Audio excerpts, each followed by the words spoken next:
Assalamualaikum class. As you know that today is your English class, so here I am your English teacher. So you all are welcome to the class. As you know that in the previous class we have studied unit number 4. The name of the unit is Seal Appeal and it's on page number 19. So today we are going to summarize it. Now this is the picture of seal appeal. This is a sea animal, and what are sea animals? Sea animals are those animals which are found in the sea. Now open your books, page number 19, unit number 4, seal appeal. So in the first paragraph, seals are large mammals that live in the sea. Now what are mammals? Mammals are those animals, those organisms which give birth to their babies. They do not lay eggs. They carry their babies until they are ready to be born. And human beings are the examples of the mammals as well. They can be found in all kind of waters from Arctic to Antarctic. The water of the Arctic and Antarctic is cold and freezing, so they can be found in Arctic and Antarctic water, and they can also be found in the tropical waters. So the temperature of the tropical water is hot and somewhat humid. They store a lot of fat called blubber. Blubber keeps it warm and can be used as a source of food if they have nothing to eat or cannot find food. So they store a lot of or plenty fat in their body, and if they can use and that fat is known as blubber. And if they cannot find food or they have nothing to eat, so they can utilize that fat as a source of food. Now they can be nuisance to fishermen because they grab fishes from nets and fishing line. So the seals can be nuisance to the fishermen sometimes, because the fishermen, what they used to do, they grab or they catch the seals or other fishes with the help of the nets or the fishing lines. Now sometimes seals can be look friendly, but they can also be dangerous. They can bite you. So while you are swimming in the water or in the sea or in the river, so you have to be very careful if the seal is nearby. Now they can use their coarse skin. What is coarse is their skin, and the texture of the skin is somewhat rough. So they use their skin and they use their whiskers. Now what are whiskers? Whiskers are the mustaches. So they use their skin and whiskers to search for food. They sweep their upper lips to and fro. They move their upper lips in to and fro movement, in the forward and backward movement, using their whiskers, using their mustaches to detect fish in the muddy water. Muddy water is a water covered with mud or dirt. And they also have flippers for swimming. So they have flippers, so with the help of the flippers they can swim and they can water. So flippers can be used for both swimming and watering. Now coming towards the feature, they have large round eyes that able to see both and above below the water. So they have large round eyes, and the eyes can be used and they can see both above and below the water. They have excellent sense of smell. So seals have an excellent sense of smell. The females of the seal use their smells to detect their pups. Now what are pups? Pups are their young ones. Pups are their babies. So what they do, they use their sense of smell to detect their pups or their young ones. And they keep their nostrils tightly shut while swimming. What they do, they keep their nostrils tightly shut while they are swimming. They make growls and grunt to call each other, especially in the breeding season. So when there is a breeding season, when they are planning to give birth to their baby, so what they do, they make the sounds, and with the help of these sounds they call each other. If they are also able to hold breathe for long time, usually oxygen stored. Okay, now what they do, they have the capability, they have the abilities to store their breathe for a very long time. Okay, and they also store their oxygen in three forms, in also in blood, in muscles, and in lungs as well. And they can sleep underwater. So they have the capability that they can hold their breath for a very long time, and they're stored in their oxygen in their blood, lungs, and muscles, and they can also can sleep underwater. Okay, they can come to the surface for breathing even without awaking. So while they are sleeping and they need oxygen, and they need and there is a need for breathing, so what they did, they come on the surface of the water even without awaking. Now coming toward the exercises on page number 20, and these were your homework. So open your page number 20 for the exercises. So this is the page. Now, exercise number A. Answer the questions. So this was your homework. Question number 1 is, do most mammals lay egg? So as I told you before that mammals do not lay eggs. They carry their babies until they are ready to be born, and they do not lay eggs. They give birth to their babies. They give birth to their offsprings. So the answer would be no, mammals do not lay eggs. Now coming towards question number 2, where do seals live? So seals live in the sea, as we have studied it, that where do seals live? Seals lives in the sea. How does seals blubber help them? Now what are blubber? Blubber, as we have studied, that blubber is a fat that they stored in their body. So there are two functions of blubber.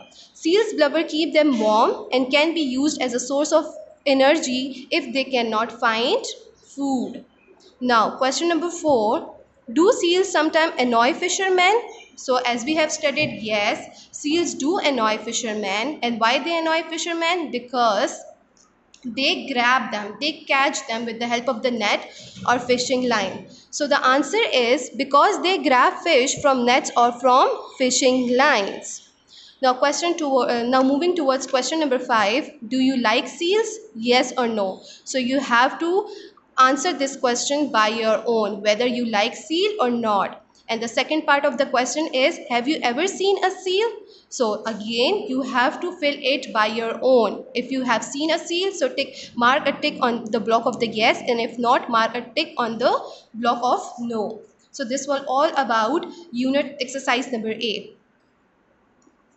Now moving towards exercise number B is what this was your homework. So true, tick, or false, cross. So they are given some statements and you have to tick and cross the statements. So seals, statement number 1. Seals are mammals that live in the sea. Yes, we have studied it, that seals are mammals and they live in the sea. So the answer is true. Seals lay eggs? No, they do not lay eggs because they are mammals and they give birth to their babies. So the answer is false. Now seals store plenty of fat called blubber. Yes, they store a plenty of fat which is called blubber. And seals like to eat grass? No. So the answer is false. Now coming towards the features of the seal. Seals have small square eyes? No, they have large round eyes. So the answer is cross. Seals have an excellent sense of smell. Yes, they do have an excellent sense of smell. Then seals have ears to hear very well above and below the water. Yes, the answer is true. They have very good ears and they can hear below and above the water both. And seals have flippers for breathing. Seals do have flippers, but they use their flippers for watering and swimming, not for breathing. So the answer is false. Now coming towards exercise number C. Draw a picture of a seal and write about its facts. Now this was your homework and you have to do this on the book. You have to write the facts about the seal and then you have to draw a picture of the seal in the given block. I hope that you all have done your homework. Now coming towards grammar part, and it's on page number 21. So open your books and open the page number 21. This is the page number 21. Okay, the topic of the page number 21 is quotation marks. Now what are quotation marks?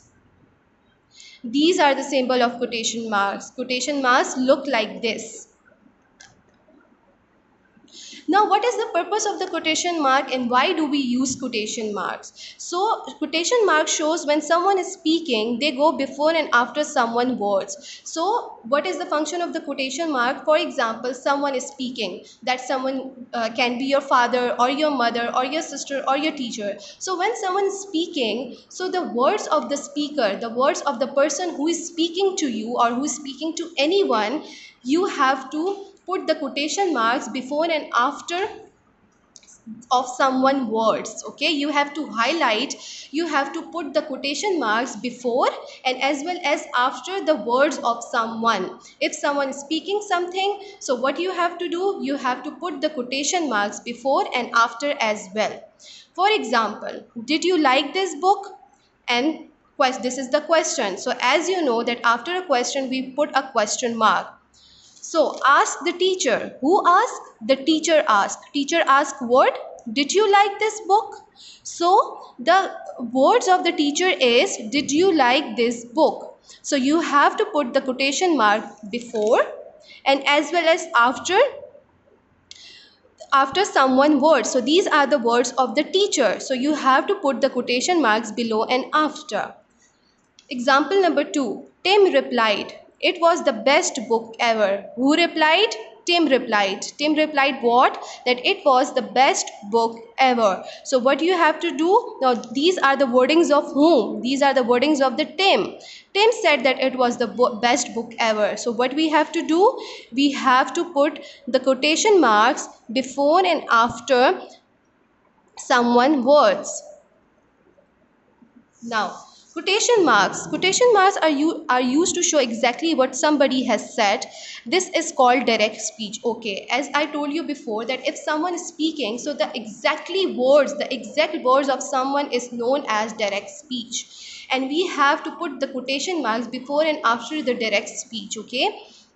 Full stops, commas and question marks usually appear within the quotation marks. So if we are using punctuations, if we are using full stops and commas and question marks, so what we have to do, first we have to put them within the quotation marks. For example, do not forget to turn off the light, said Dad. Who said? Dad said. Dad said what? That do not forget to turn off the light. So these are, do not forget to turn off the lights. What are these? These are the exact wordings of the dad. These are the words that are said by the dad. So what we have to do, we have to put the quotation mark before and after the wordings of someone, the exact wordings of the someone. Then we have to put the comma. Then who said? Said dad. And the end of the sentence there would be full stop. Then call me when you are finished. Whispered Anne. Who whispered? Anne whispered. What she whispered? She whispered that call me when you are finished. So these are the words of Anne. Anne said that call me when you are finished. So you have to put the quotation marks before and after. Then the man asked, comma, is this seat taken? Now man is what man is asking? The man is asking that is this seat taken? So he is asking a question. So after a question, what we have to do, we have to put a question mark. And as I told you before, and then you have to put the quotation marks before and after the wordings of the man, the exact wordings of the man. And then the question mark, we have to put the question mark within the quotation mark, not after the quotation mark. Okay. Now there are 3 ways to use quotation marks: at the beginning, at the end, or on the both sides. Now exercise number A. Rewrite each sentence placing the direct speech within the quotation mark. Now here are given some of the sentences, some of the examples, and you have to put the quotation marks. I am bored, complained the child. Now who complained? The child complained. The child complained what? He complained that I am bored. So you have to put the quotation mark before I and after bored, because these are the exact wordings of the child. Example number 2, Charge roared the army sergeant. What army sergeant roared? He roared charged. So the wordings of the army sergeant is charged. So we have to put the quotation mark before and after the charge. Now rest of the sentences you will do by your own. This is your homework and you have to put the quotation marks on the book. Now exercise B. Correct these sentences. Please pay attention to capital letters, full stops. Okay, so as I told you that before, that we put quotation marks before and after the wordings of someone, before and after the exact wordings of someone. So now what we have to do, we have to do this, that quotation marks can also be used. We can also put the quotation marks on the title of the national songs, or on the title of the poem. If there is a title of the poem, so we have to put the quotation mark before and after the title of the poem. And if there is a national song, so we can put quotation marks before and after the title of the national song. And the second point is that the first letters of the poem, the title of the poem or the title of the national song, would be capital. Okay, and you have to put commas, you have to put question marks, you have to put the quotation marks, and as well as that you have to rewrite it with the capital letters. So for example, Night Mail was my mom's favorite poem that she learned at school. So what we have to do, you have to put, first of all, Night Mail is what? Night Mail is the poem. So first you have to write the capital letter. N would be capital, M is capital, and then you have to put the quotation marks before N and after L. Then there would be comma, was my mom's favorite poem that she learned at school, and at the end there would be full stop. Then their favorite Michael Jackson song is Thriller. So Thriller is the title of the song, so the T is capital, yes. After is you have to put the comma, and before T you have to put the quotation marks, and at the end you have also put, you have to put the quotation marks and then the full stop, and the T would be capital. So the rest of the sentences you have to complete it by your own on the book, as well as this is also your homework. Now coming towards exercise number C, what you have to do, here are some of the sentences that are given, and you have to tick or cross as whether they are right or wrong. So this is your homework and you have to do it by your own, and you have to do it on the book as well. I hope that you understood the whole lecture. Thank you. This was all about today's lecture.